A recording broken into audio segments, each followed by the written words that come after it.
Daily Diet with Father Pascal. In the gospel reading of today, was Jesus Christ really giving applause to those who are poor and giving credence to poverty, or those who are being persecuted? The Sixth Sunday in Ordinary Time presents a powerful contrast between those who trust in God and those who trust on human strength. The readings today focus on the blessing of trusting in God and the danger of placing our hope in worldly things. On the Beatitude, whether that in Matthew or that which Luke presented today, is called the Compendium of Christians' Doctrine. They reflect a real plurality of humanity's economic and social living conditions. That is, the rich versus the poor, the satisfied versus the hungry, the laughing versus the grieving, and the socially acceptable versus those who are outcasts and persecuted. Very importantly, we should note that in the Beatitude, Jesus was not cursing all that is part of life, such as laughter, happiness, fun, money, or food. But if this becomes the focus of our earthly living or the focus of our life here on earth, it impairs our relationship with God, it impairs our connection with God, it impairs our collegiality with God. So when this becomes the focus of life without regards to God, then a person cannot be blessed by God. So what makes one blessed is not simply poverty or hunger or sadness or suffering for the faith, but living those things in context with one's commitment with Christ.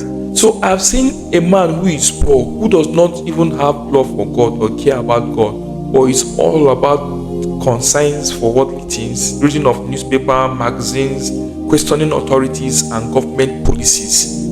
I've also seen a man who is very rich and also have that qualities of the kingdom value, putting all his trust and dependence on God despite his being rich.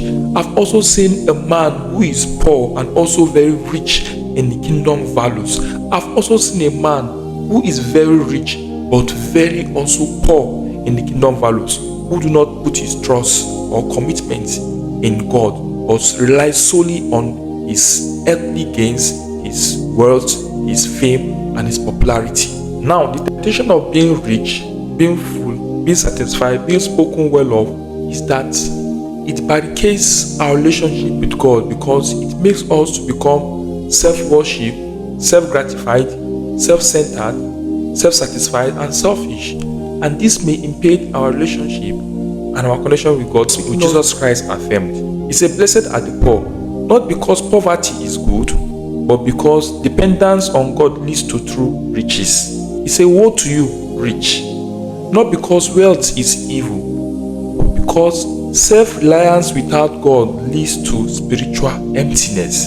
He said, "Woe to those who are full now," not because enjoying food is wrong, but because those who are satisfied with worldly pleasure will one day find themselves empty. He said, "Woe to those who laugh now," not because joy is sinful, but because those who find their happiness only in this life will face sorrow in eternity. So today in the Beatitudes, we are called to examine where we place our trust.